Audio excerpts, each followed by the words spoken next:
Hi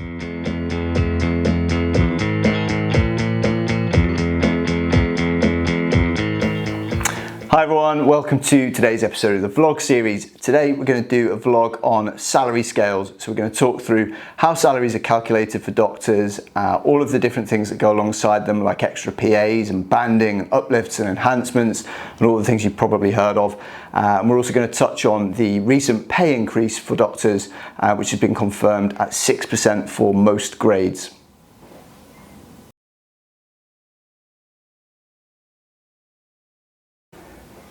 So if you're an IMG new to the NHS, then you might be wondering which pay scale you'll be offered. There's a few different options depending on your grade, so it gets a little bit confusing when you're talking about junior and middle grades, because you have the old scale, the new junior doctor's pay contract, and then specialty doctor and specialist as well.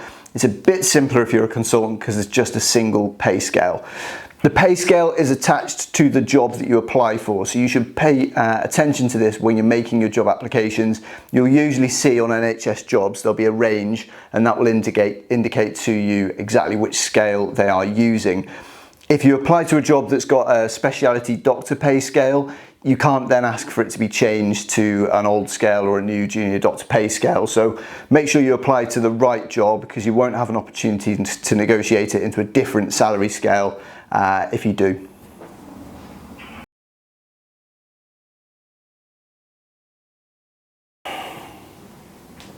So we're going to start with the junior doctor pay scale that was introduced in 2016. So this is when the new trainee contract came in to the NHS. This is the pay scale that most doctors find themselves on these days.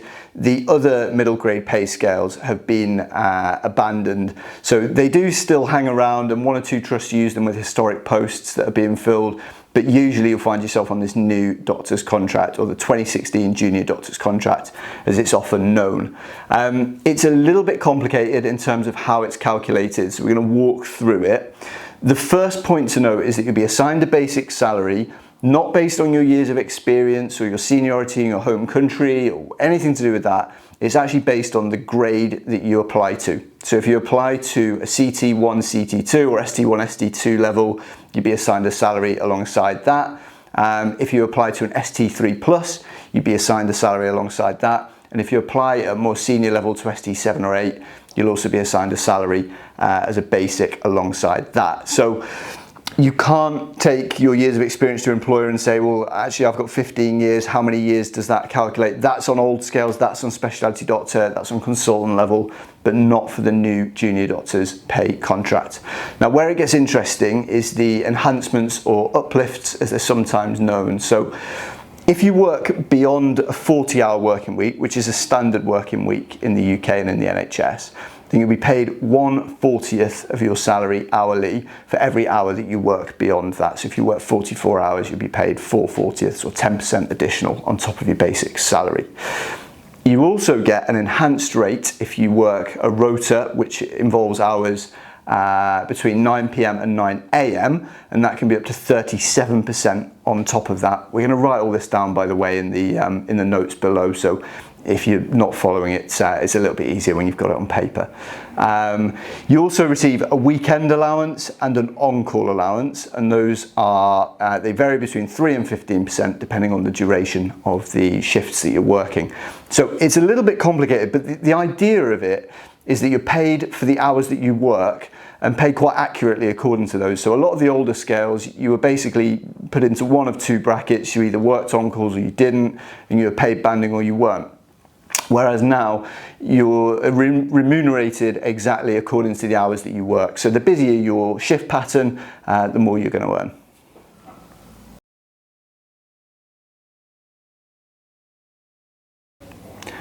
So the next salary scale that we're going to mention is the 2002 junior doctor contract.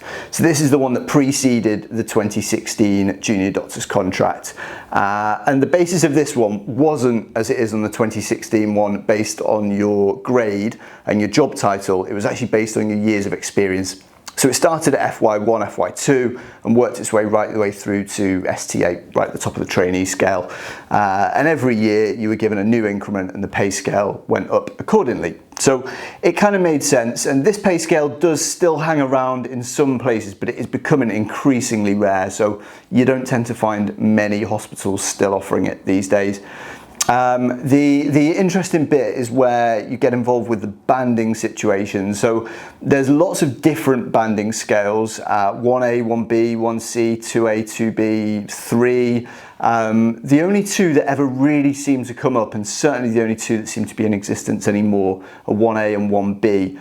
And they are between 40 and 48 hours, either worked mostly antisocially or moderately antisocially. So you can see where, when the junior doctor contract came in 2016, the idea was that rather than clumping people together with a set of hours, you were actually paying them for the exact hours that they were working. Some doctors, obviously this benefited, and others it was to a detriment, so that was why it was quite a contentious issue at the time, and the junior doctors of course striked back in 2016 over the new contract, and eventually the resolution came through and they went ahead with the 2016 version. But it's still an important salary scale to note, because it's one that gets talked about a lot, particularly in the IMG community. The phrase banding relates to this old scale. So actually, when you're talking about any other pay scale, banding is actually not the right terminology, but it does still get mentioned an awful lot.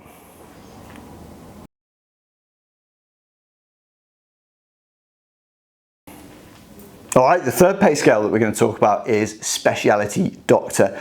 Now, specialty doctor is a bit of an encompassing term, because actually it can mean anyone from ST3 level right the way up to consultant. And there's lots of pay points along the way here, because of course it's a grade at which doctors who have decided not to complete their CCT, or perhaps decided to come out of their training, they can stay on this career path for a few years before they drop back in, or decide to step up and become a consultant. So it does allow for far more points along the way. I think there's 18 in total, and again, it's based on your years of experience.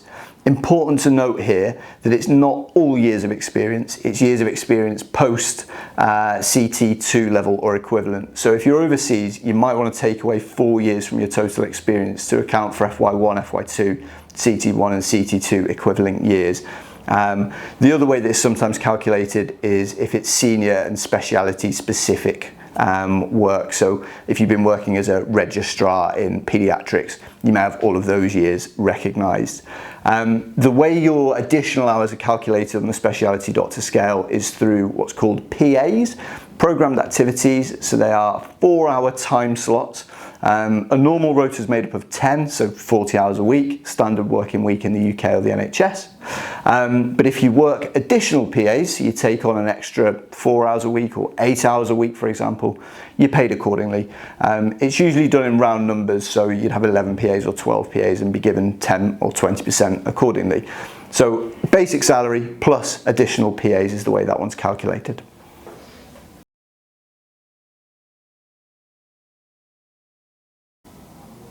Okay, so the specialist pay scale now, not to be confused with specialty doctor. The specialist grade was introduced as a grade that could be almost consultant level. So a lot of the work you do, a lot of the practice you do will be independent, but you've still got the supervision of consultant level doctors around you. For that reason, there are fewer points on the specialist doctor pay scale. And again, they are based on years of experience, but you need to be able to evidence years of experience as a specialist, which if you're an IMG, if you're an international doctor, may well mean years of international consultant level experience. So it's going to be harder to get those years recognised, but you can. And again, the additional hours are calculated in much the same way as the specialty doctor scale. So if you work additional PAs, program activities, so you do an extra 4 hours or 8 hours or 12 hours, you'll be given an extra 10, 20, 30% and so on. There is one additional piece here though, and that is that you can also be awarded an extra allowance if you work on-calls. So your on-calls, depending on the frequency, will give you an extra percentage uplift on top of your basic salary.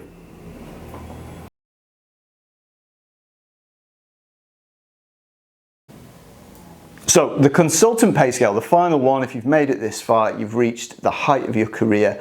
And of course, that means that you can start to move through the ranks as a consultant. There's up to 20 years that can be recognised as a consultant. If you're an IMG coming from overseas, do not be surprised if your full years of experience aren't recognised as a consultant. It really does depend on the training and experience and level of seniority that a consultant is considered overseas versus in the NHS. So you're going to need to show additional evidence to make it very clear that that is the level you've been working at if you want to get those years recognised. Quite simple in its calculation. Any years of consultant experience are considered and there are 20 points climbing the scale at 1 year per point. Again, exactly the same as the specialty doctor pay scale and the specialist pay scale. Any additional PAs, programmed activities, are calculated at 10% per PA, so an extra 10% for one PA, 20% for two PAs, and so on.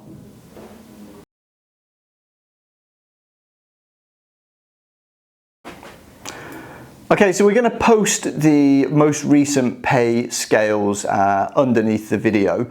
So there'll be a link to our blog which has got every pay scale in every point on there and how they're all calculated, so you can have a good look through and see where you think that you might feature.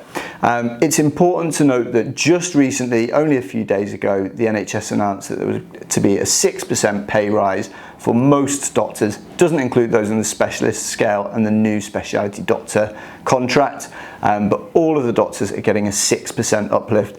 So the figures we put in will reflect those, and we will try to keep them up to date as regularly as we possibly can. Thanks so much for listening. If you've got any questions or we can help with anything at all, then please do get in touch. We'd be more than happy to help.